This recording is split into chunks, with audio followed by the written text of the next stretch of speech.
Hi, this is Sherry Veronica. I received this blog from a Rosemarie Layne. This is regarding Peggy McCarthy's estate. She died without a will. And Rosemarie is from Mill House, Upton in St. Michael. She's the eldest of Peggy McCarthy's 3 children. Now, Peggy died in September of 2003, and when she died, the 2 elder children engaged the services of Keith Mears. Okay, he's an attorney, to act on their behalf, to act on all 3. Their 3 children, 2 from one previous marriage and then another, but the last one did not live in the house. He lived with his father and the stepmother. But let's go ahead.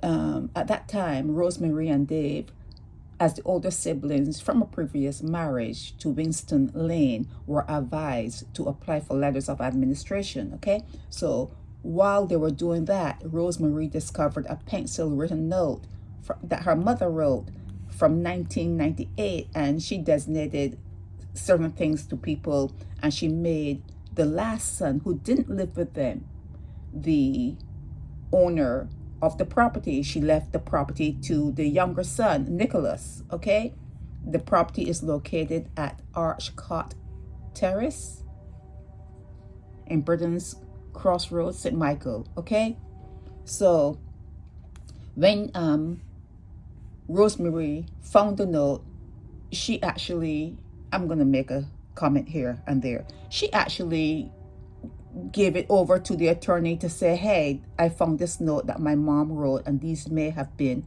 her last wishes. And that note was taken seriously by Nikolas, because before they were trying to divide the property up to 3 3 people will inherit, maybe if they sold it or whatever. But since Rosemarie, I hope you're reading this, okay? Since Rosemarie found that pencil written note and she turned it over to the attorney, it seems as though Nikolas wanted to take charge. And at that time, he was 23 years old, okay? 23 years old. And his father, Nikolas' father's name is Joe McCarthy, okay? And they engaged the services of Andrew Thornhill. Okay, when Rosemarie found the note, Nikolas and the father got their own attorneys. Okay, so the Layne children complied and were duly served notice to this effect. Okay, so the 2 that are living in the house are now thinking, we have to find somewhere else to live because this boy is going to want to take over because of the note. But the registrar rejected the note that the mother wrote. Okay, and that turned everything around again, because before, the 2 elder children were thinking, well, we have to look for some place to live because Nikolas, he wants the place. He never lived there, but he wants it, you know. So then they reapplied again for the letters of administration in both Nikolas and Dave's name. I don't understand why Rosemarie was not, when they reapplied, Rosemarie's name was not there. Okay, but and Thornhill proposed that Nikolas be allowed to have the property as suggested by the diary notes. Again, Rosemarie and Dave were both living in the house with their mother at the time of her demise. Okay, and they were saying, well, we're gonna think about this and get back to you.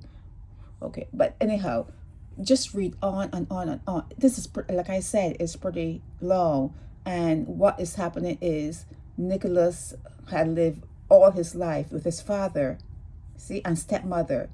They had him from infancy, okay, on the breakup of the marriage with Peggy. Oh, on the breakup of his marriage with Peggy. Okay, so they were married. Nikolas and his father were married to Rosemarie and Dave's mom. And then on the breakup of their marriage, Nikolas went and lived with his father, and there was a stepmother involved. So it seems as though the father he moved on pretty quickly. But just going through, it is long, and it culminated in Van der Paal getting involved in this whole matter. See, Van der Paal got involved because Rosemarie and Dave realized that the attorney that they hired to look after their interests, he was playing golf, or he was part of a club that was where Nikolas's father's attorney and all of them were friends. It was conflicting interests, okay? That's what they discovered. There was conflicting interests, okay? So they decided to hire a new attorney that didn't know Nikolas or the father, and they all didn't play in the same sandbox. So that's where Van der Paal came in, okay? So Van der Paal and the new attorney and the younger brother's attorney, they're all trying to get this situation settled. And guess what? A decade passes. A whole 10 years have passed. So now they have decided to, okay, maybe they should sell the house. And an evaluation at that time, 2006, 240,000. And they also were talking about back rents, and people were not liking the house because it was in disrepair. They needed, it needed repairs, and people they got no hits on trying to sell it. Okay, so at this point, they're trying to get an invoice because they had hired the first attorney, and they're trying to get an invoice from him to say, well, how much do we owe you and whatever. It's all being delayed. Okay, Rosemarie and Dave were informed in early February of 2012 that Nikolas was no longer interested in purchasing the house, yet he did not inform them of a planned departure date. So Nikolas is living at the house. He has no interest in buying it and dividing up the money between the three. And he has no departure date set, and a new evaluation states that the house is worth now $350,000, like $100,000 more. Okay, so the dialogue between Paul and Thorne, Rosemarie and Dave were informed that Nikolas has been showing the house without their knowledge. So maybe he's trying to sell the house and keep the money for himself. But it's all a debacle that started because the mother did not leave a will. Okay, that's the main thing in this first part of this particular blog.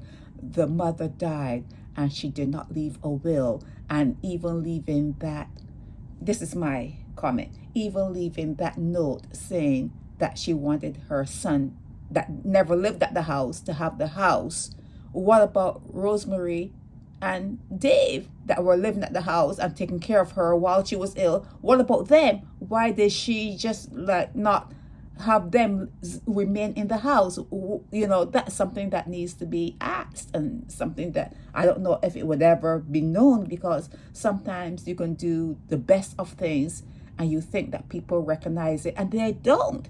They just don't. So this is continuing, but I've moved slowly enough that you can read the note, the blog that Rosemarie sent to me. This is Peggy McCarthy. She's the mother. This is the house. This is Rosemarie here, Layne.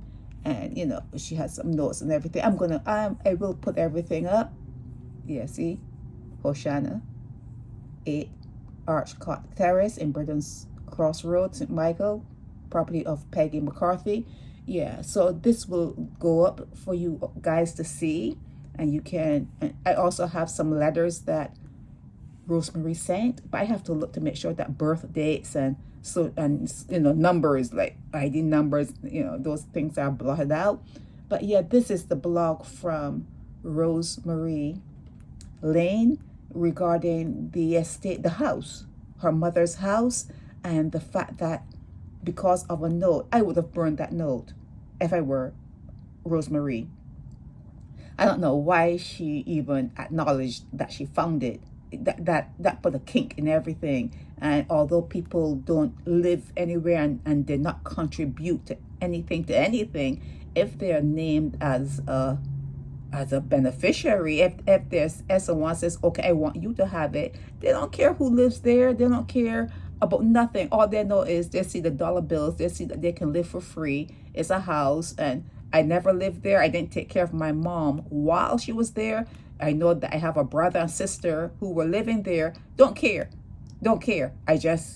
My mom wanted me to have it. I live with my dad and my stepmother, but my mom wanted me to have it, so I want it. So that's where this the first part of this blog, that's my take from it. That there's a Nikolas who never lived at the house when the mother was there with the other two children, and who took care of her.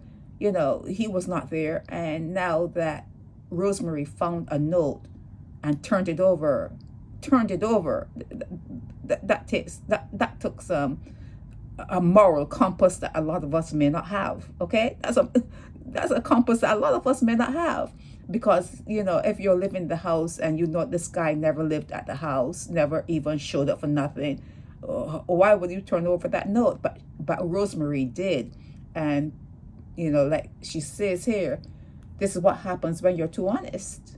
Is honesty always the best policy? Sometimes you have to weigh situations, and you have to read the room. You have to read the room, and you have to know who you're dealing with. Because if you give someone if you dangle a carrot in front of a cat, they're gonna grab it. They're gonna grab it. So this is part one. Part two, I hope, is more explanatory, because you don't understand the thinking of Peggy McCarthy. Why would she leave it to a child that was gone from infancy? Or maybe could it have been guilt that she didn't raise that child, that she didn't, she raised the other two, but the other one went with the father and the stepmother, and she wasn't part of his life? Could it have been guilt? Yeah, this is part one. Like I said, I'm going to divide all of this up in little sections and put it up on YouTube for you to see and to read. And this is the estate of Peggy McCarthy, and how it has dragged on and on and on because of a sibling that wants a house that he probably does not deserve. Probably. And it seems as though he has a nice job. He's an engineer, I think, an IT engineer. And he has a good job, or he has the probability and the propensity and the potential to make good money, very, very good money. So it's just a situation here that is going to be explored more. Okay, since I've done this first part, I'll come back and bring the second part where I'll probably talk to Rosemarie, and she can, wherever I may have gone wrong with this, I don't know, she will let me know what I can do for the second part. But this is the first part. Okay, this is Sherry Veronica.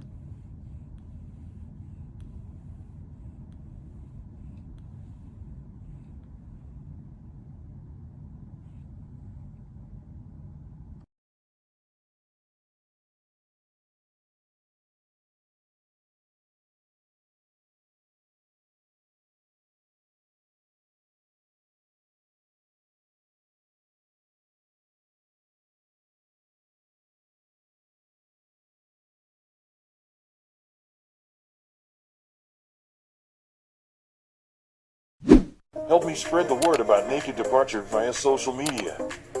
Subscribe and share to show support and love for our channels.